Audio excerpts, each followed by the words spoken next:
तिच्यावरती अत्याचार झालाय याची कबुली तिने आपल्या सुसाईड नोटमध्ये दिलेली आहे। पोलिसांकडून आता या आरोपींचा शोध घेतला जातोय। याच्याबद्दल तिने तक्रार केली होती का आणि तक्रार केली असली तरी तिचा वरिष्ठांनी यावरती काय कारवाई केली होती का हे सुद्धा आता पाहणं महत्त्वाचं ठरणार आहे। तपासाअंती ही सगळी माहिती आता बाब समोर येईलच। मात्र पोलिसांकडून सध्या या आरोपींचा शोध घेतला जातोय। या आरोपींना लवकरात लवकर अटक करावी आणि त्यांना तात्काळ कठोरात कठोर शिक्षा द्यावी अशी मागणी सुद्धा या पीडित मुलीच्या नातेवाईकांनी केलेली आहे।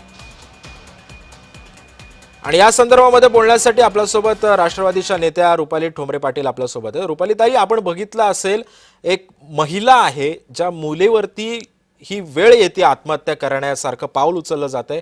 वारंवार महिने तिच्यावरती अत्याचार झाले, असह्य होऊन शेवटी तिनं हे टोकाचं पाऊल उचललंय। का मुली सुरक्षित नाहीयेत आपल्या राज्यामध्ये, काय वाटतंय? अत्यंत निषेधार्थ घटना आहे।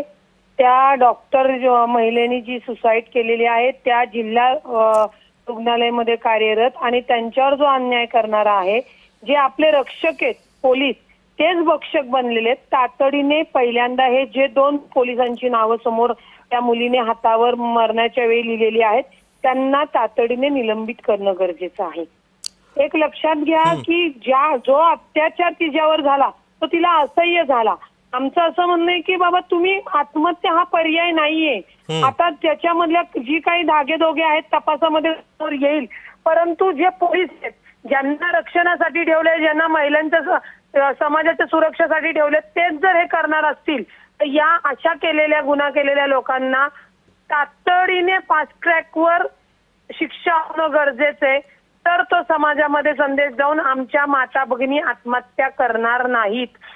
मुळामध्ये तिच्यावर बलात्कार झाला हे तिने स्वतःहून हातावर लिहिलेलं आहे। एसपींनी तातडीने याचा गुन्हा दाखल करण्याच्या आधी हे दोन्ही पोलीस निलंबित केले पाहिजेत आणि मग तपासामध्ये अजून काही पुढच्या गोष्टी ज्या येत आहेत त्या समोर आल्यानंतर त्याच्यावर बोलणं गरजेचं राहील। आणि माझी माता भगिनीने तुमच्या या चॅनलच्या माध्यमातून विनंती, कुणी असू द्या, आत्महत्या हा पर्याय नाहीये। तुमच्यावर जर अन्याय झालाय ना तर आहेत आपल्याकडे यंत्रणा, तुम्ही फक्त त्याच्यापर्यंत पोहोचा। त्यांनी नाही दिलं तर त्यांच्या वरच्या आहेत, आमच्यासारखे लोकप्रतिनिधी आहेत, तुम्ही आम्हाला सांगू शकता। परंतु जीव गमवून आम्ही काय न्याय देणार त्यांना? जीव गमावल्यानंतर आम्ही काय न्याय देणार त्यांना? पण रुपालीताई, आता महिला आयोग सुद्धा तुमच्याच पक्षाकडे आहे। मात्र महिला आयोगानं आता या संदर्भामध्ये कठोरात कठोर पावलं उचलणं गरजेचे आहेत। म्हणजे ह्या घटनेबद्दल नाही म्हणते मी, याआधी सुद्धा घटना घडलेल्या आहेत मुलींवरती अत्याचाराच्या। आता आपण साताऱ्यातली सुद्धा घटना आपण काही दिवसांपूर्वी बघितली, त्या सुद्धा मुलीवरती असाच प्रकारचा प्रसंग उद्भवलेला होता। महिला आयोगानं सुद्धा स्ट्रॉंग ऍक्शन घेणं गरजेचं आहे, असं नाही वाटत आपल्याला? निश्चित महिला आयोग जे आहे ते महिलांच्या सुरक्षतेसाठी, समुपदेशेसाठी आणि त्यांना मानसिक आधार देण्यासाठी आहे। महिला आयोगाने ती यंत्रणा कार्यरत करणं गरजेचं आहे। महिला अध्यक्ष एकच नाही तर पूर्ण ज्या 16 किंवा 11 ज्या 16 महिला ज्या असतात म्हणजे त्याही भरणं गरजेचं आहे। त्याच्यावर वकील, डॉक्टर, सामाजिक काम करणाऱ्या महिला घेणं गरजेचं आहे। हे कुठेतरी फेल्युअर आहे, लक्षात घ्या की आमच्या माता भगिनीला ज्यावेळी अन्याय होतो तेव्हा तिला मानसिक आधार गरजेचा आहे। तो महिला आयोगाच्या माध्यमातून असू द्या, मित्र परिवाराकडनं असू द्या, कुटुंबाकडनं असू द्या, तर मिळणं गरजेचं आहे। म्हणजे ऍटलिस्ट या महिला आत्महत्या तर करणार नाहीत।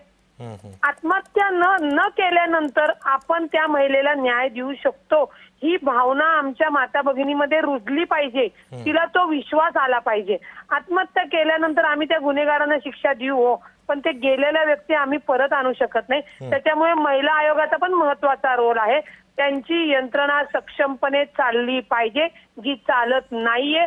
आमच्या पक्षाच्या आहेत म्हणून मी त्यांची बाजू घेण्याचा संबंध येत नाही। मला संपूर्ण महाराष्ट्रातल्या माता भगिनींची बाजू घेण्यासाठी मी राजकारणात आहे। त्याच्यामुळे या सगळ्या सरकारी यंत्रणा तातडीने सक्षमपणे कार्यरत करणं गरजेचं आहे। बरं, धन्यवाद रुपालीताई तुम्ही दिलेल्या या सविस्तर प्रतिक्रियेबद्दल। त्यामुळे आपण पाहतो की सध्या अतिशय संतापजनक अशी ही घटना आहे।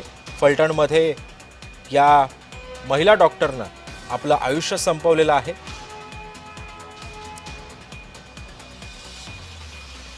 पोलिसांनीच तिच्यावरती अत्याचार केल्याचं तिने आपल्या सुसाईड नोटमध्ये म्हटलेलं आहे। जर कायद्याचे रक्षकच दरम्यान